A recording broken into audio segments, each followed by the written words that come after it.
அடுத்ததாக பேச இருப்பவர், நிறைவாக பேச இருப்பவர் திரு ஆர்.எம்.வி. ஐயா அவர்கள். அருளாளர், இந்து அறநிலையத்துறையினுடைய அமைச்சராக இருந்தவர். இன்று அன்னதானம் கோவில்களில் நடக்கிறது என்றால் அது அவர் காலத்தில் அறிமுகப்படுத்தப்பட்டது. அங்குள்ள பூஜாரிகளுக்கும் கோவில் ஊழியர்களுக்கும் மாத சம்பளம் தருவதற்கு ஏற்பாடு செய்தவர். இன்னும் தெரியாத சில செய்திகள் உண்டு.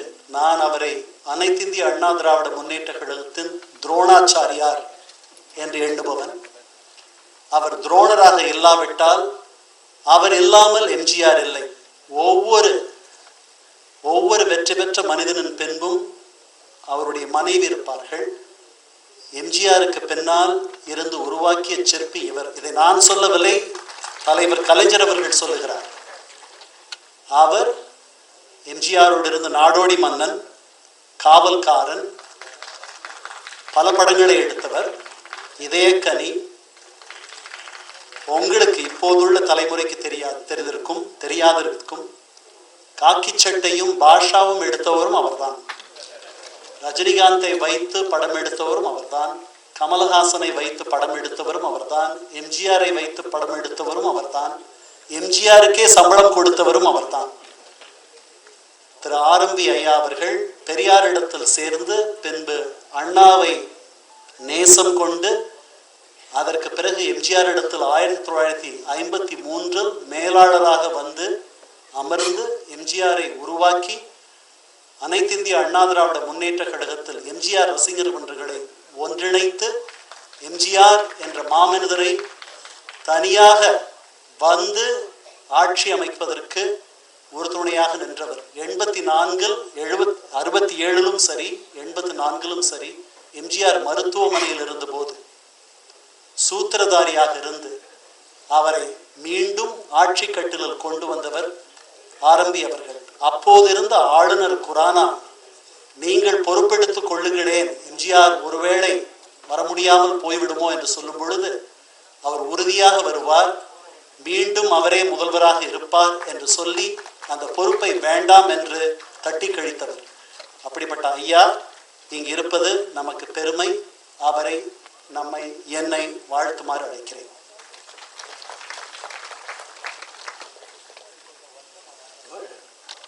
பழனி பெரியசாமி வந்திருக்கீங்களா?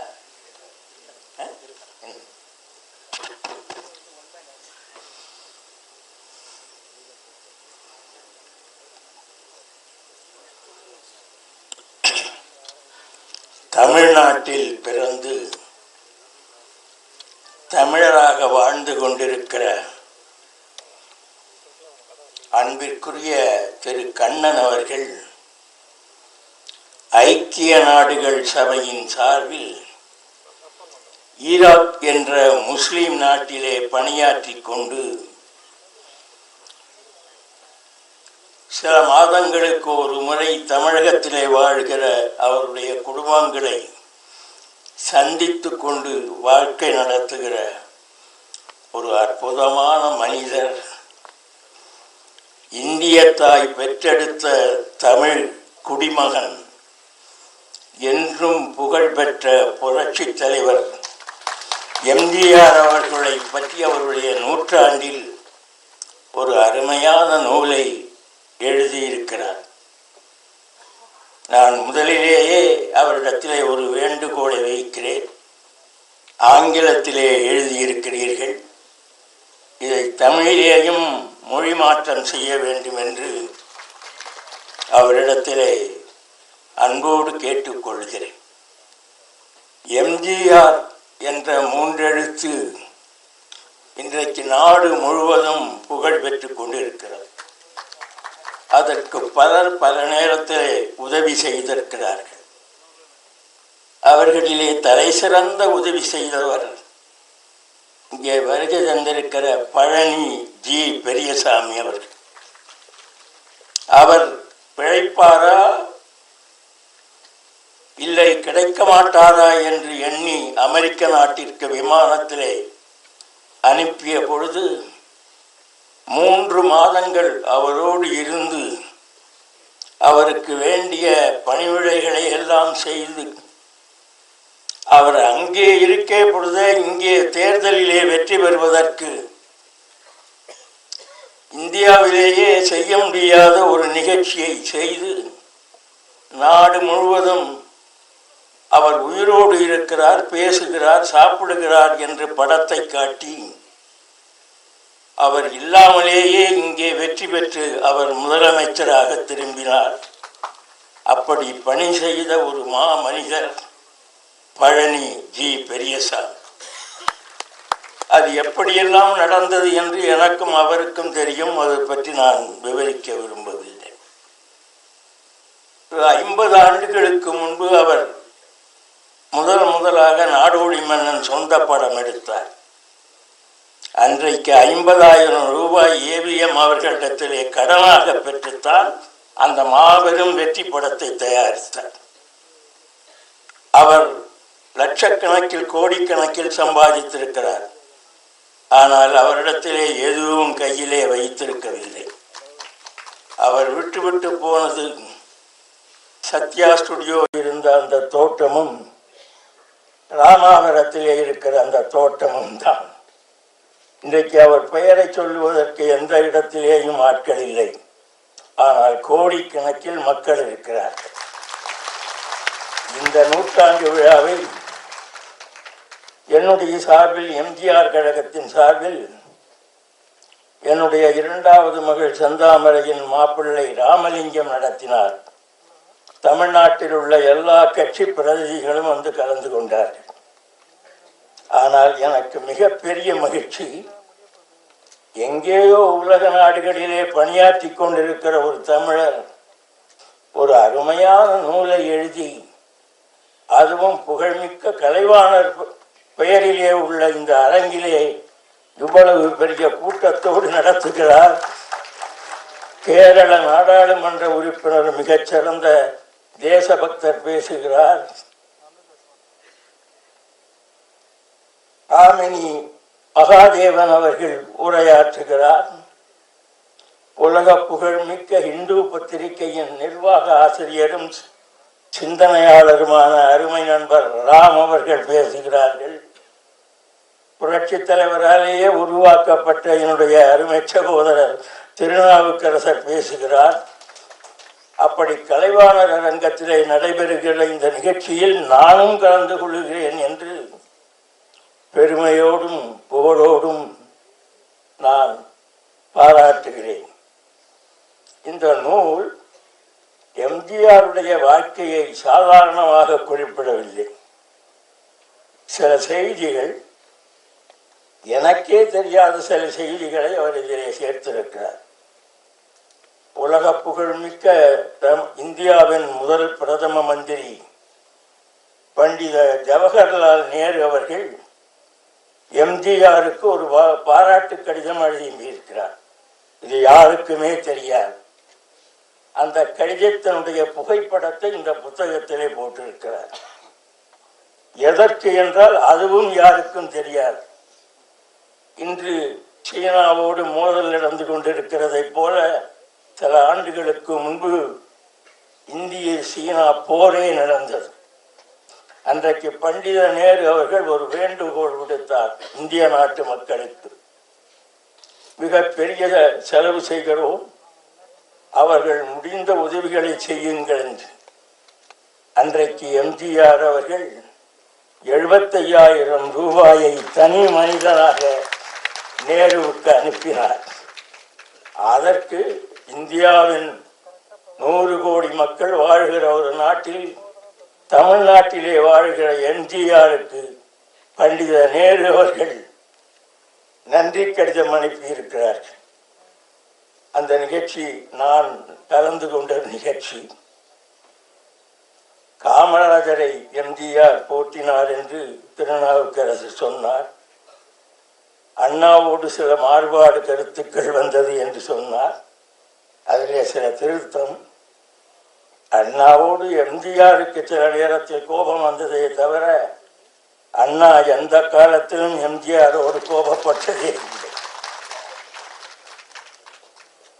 அண்ணா வளர்த்த தலைவர் எம்ஜிஆர். அண்ணாவை போல உலகத்தின் மிகச்சிறந்த சிந்தனையாளர், பேச்சாளர், எழுத்தாளர், இவை எல்லாவற்றையும் விட எல்லோரையும் வாழ வைக்க வேண்டும் என்கிற எண்ணம் கொண்ட ஒரு மாபெரும் தலைவரை உலகம் சந்தித்ததில்லை. அப்படிப்பட்ட அவர் காமராஜரை பாராட்டியிருக்கிறார். எம்ஜிஆர் காமராஜர் தலைவர் என்று பேசியதனாலே அண்ணா கோபப்படவில்லை.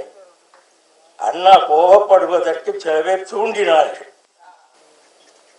அந்த நிகழ்ச்சியை காமராஜரையும் எம்ஜிஆர் பாராட்டினார், வாழ்த்தினார். அந்த 75,000 ரூபாய் செக்கை நான் தலைமை செயலகத்திலே கொண்டு போய் கொடுக்க போனேன். காமராஜர் டேபிள் போட்டு உட்கார்ந்து கொண்டிருக்கவில்லை. சாதாரணமாக 3-4 சோபாக்களிலே ஒரு பக்கம் உட்கார்ந்து கொண்டார். என்னை பார்த்தவுடன், வாருங்கள், என்ன செக்கு கொடுத்தாரா? ஆமா, இதோ 75,000 ரூபாய். கொஞ்ச நேரம் பார்த்து கொண்டே இருந்து, நீங்கள் என்ன மலையாளியா என்றார். இல்லை இல்லை, நான் புதுக்கோட்டைக்கு பக்கத்திலே பிறந்தவன், தமிழன். அப்படியா? ராமச்சந்திரன் மலையாளிகளைத்தானே வைத்துக் கொண்டிருக்கிறார் என்று சொன்னார்.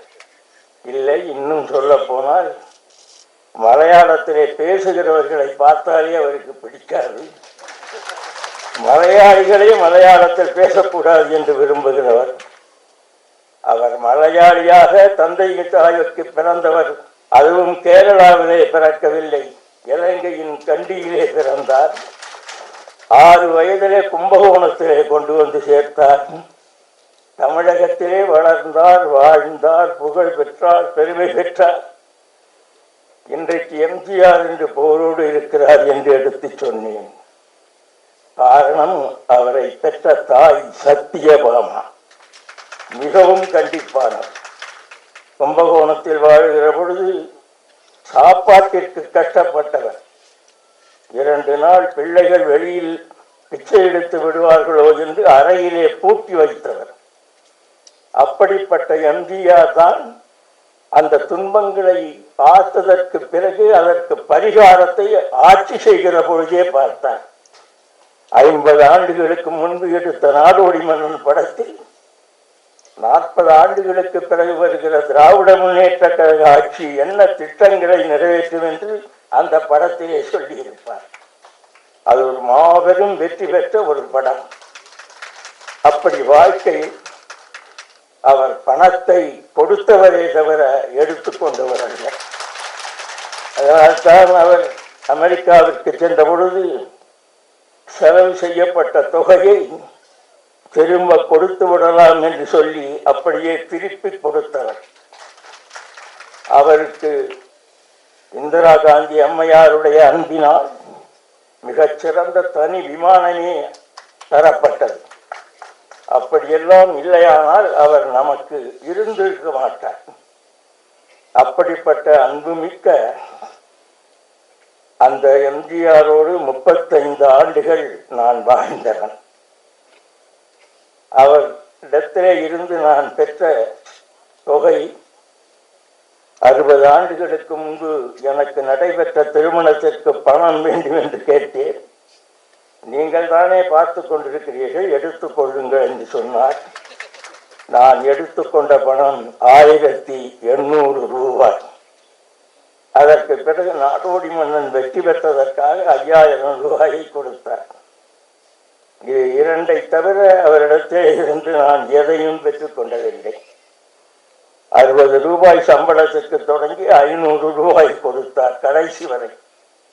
நான் அவருக்கு பல லட்சங்கள் படங்களிலே சம்பளம் கொடுத்திருக்கேன்.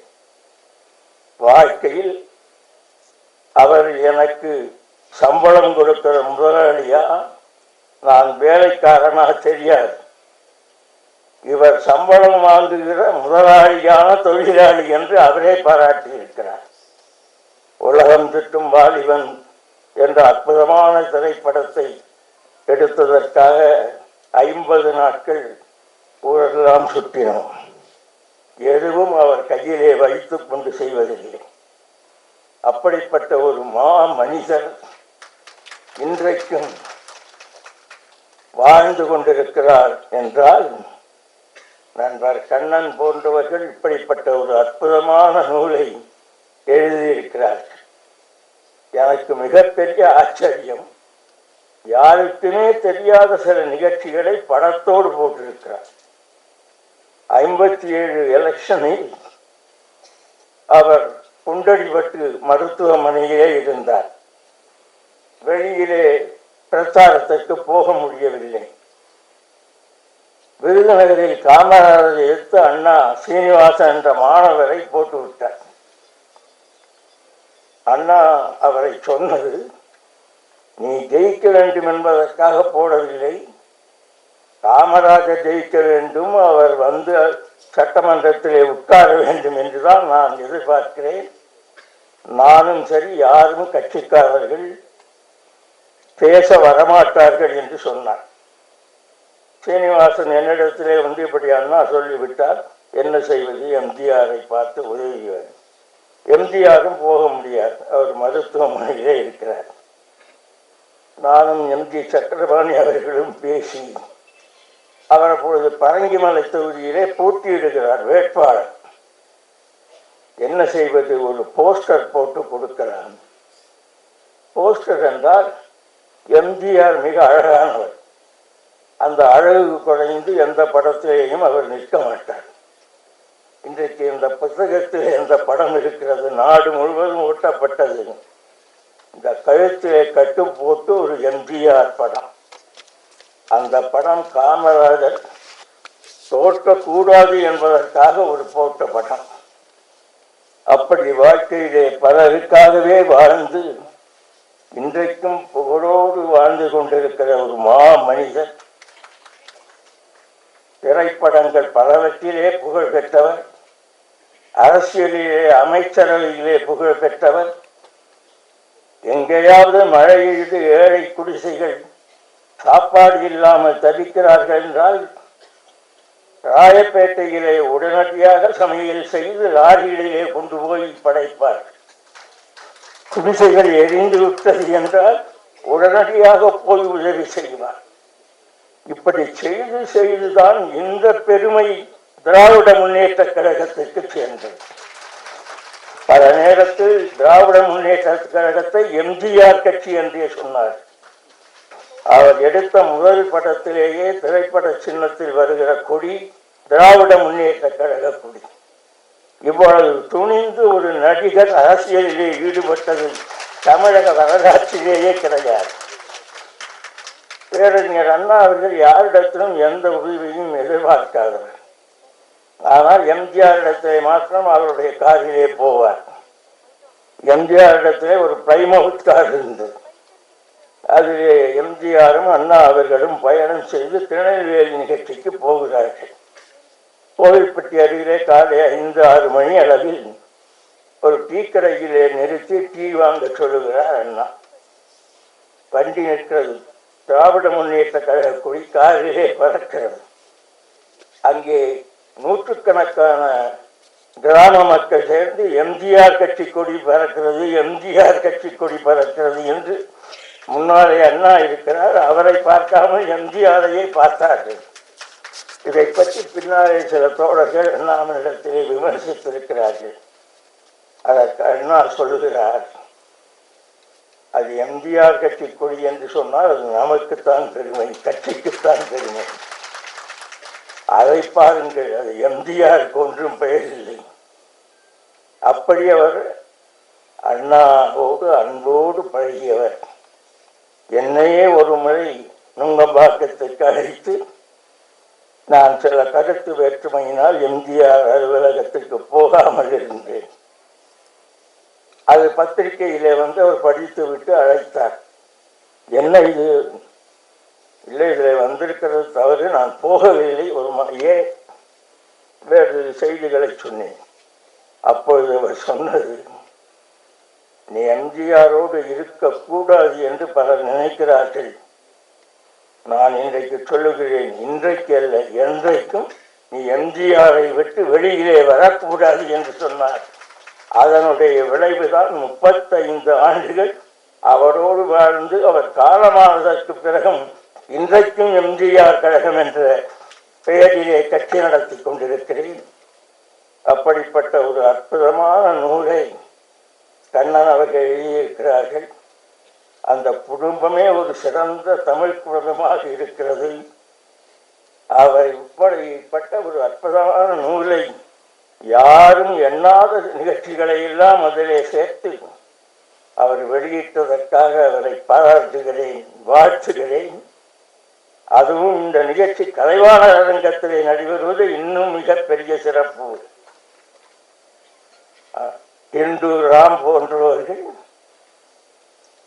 எம்ஜிஆரை மிக நன்றாக தெரிந்தவர்கள். கேரளாவிலே வந்திருக்கிற நாடாளுமன்ற உறுப்பினர் அரசியலிலே தெரிந்து வைத்திருக்கிறவர். கண்ணன் அவர்கள் தமிழ்நாட்டிலே பிறந்து தமிழராக வாழ்ந்து கொண்டிருக்கிறார். எம்ஜிஆரை என்றும் தெரிந்து கொண்டிருக்கிறவர். எம்ஜிஆர் புகழை இன்று அல்ல, நாளைக்கு அல்ல, என்றைக்கும் யாராலும் அழிக்க முடியாது என்று சொல்லி இந்த அற்புதமான நூலை வெளியிட்டு அதற்கு அருமையான பேச்சாளர்களை எல்லாம் வரவழைத்து கலைவாணர் அரங்கத்தில் இவ்வளவு பெரிய கூட்டத்தை இந்த நூற்றாண்டிலே நடத்தியதற்காக அவரை வாழ்த்தி பாராட்டி வந்திருக்கிற உங்களுக்கெல்லாம் என்னுடைய வணக்கத்தை கூறி, எம்ஜிஆர் புகழ் இன்றல்ல, நாளைக்கல்ல, என்றைக்கும் நிலைத்து நிற்கும் என்று சொல்லி விடைபெற்றுக் கொள்கிறேன். வணக்கம்.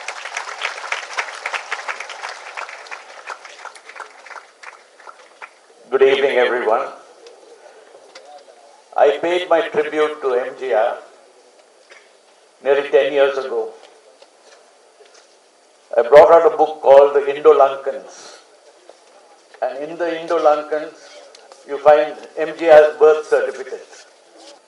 For 35 years, he's been a loyal supporter, traveler with MGR.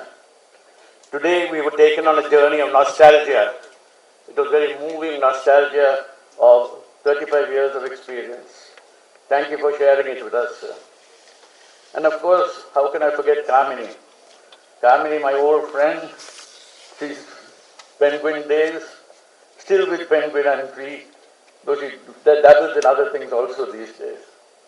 Thank you for Kamini for commissioning this book, and I look forward to your commissioning Kannan for another book in the next future.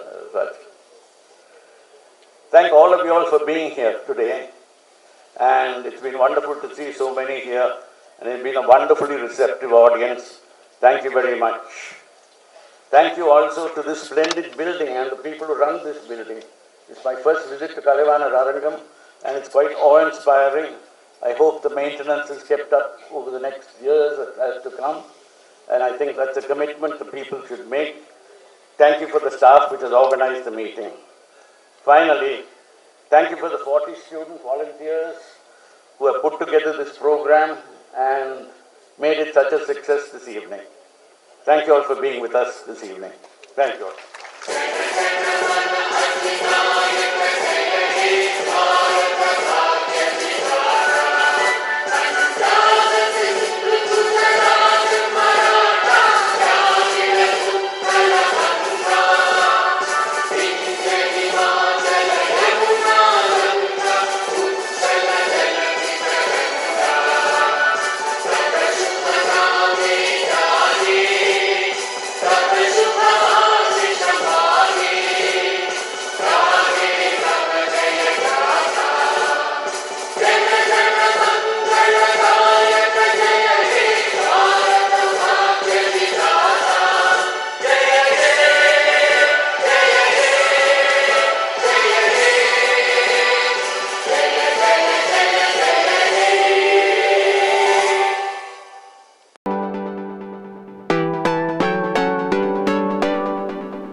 If you like our videos and channel, please like and subscribe.